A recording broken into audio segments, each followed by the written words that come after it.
Excuse me. ഈ room number 23 ഏതാ? Right side ലാണ്. വരൂ.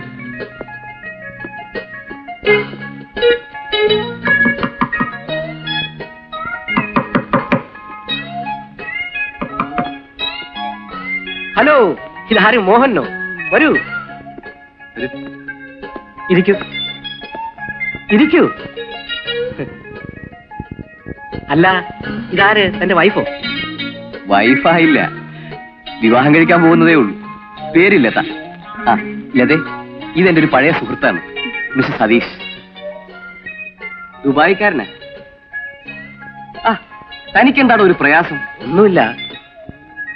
ഇവരുമായി വരുന്ന കാര്യം തനിക്കൊന്ന് നേരത്തെ വിളിച്ച് പറയാമായിരുന്നല്ലോ. ഓ, അപ്പൊ വിളിച്ച് അനുഭവം ചോദിച്ചിട്ടേ വരാൻ പാടുള്ളൂ. അല്ല, പിന്നെ എനിക്ക് എയർപോർട്ട് വരെ പോകേണ്ട ഒരു കാര്യം ഉണ്ടായിരുന്നു. എന്റെ ഒരു ഫ്രണ്ട് വരുന്നുണ്ട്. അത് ശരി, അപ്പൊ ഞങ്ങൾ പോകണം അല്ലേ? ശരി, പോവാ. ഇരിക്കണോ, താൻ എന്തൊരാളാ? ഞാൻ അവനെ കണ്ടിട്ട് 1 മണിക്കൂറിനുള്ളിൽ വരും. അതിനായി, അപ്പൊ പോയിട്ട് വാ. പിന്നെ ഞാൻ തിരിച്ചു വരുന്നതിന് മുമ്പ് പോയിക്കളല്ലേ?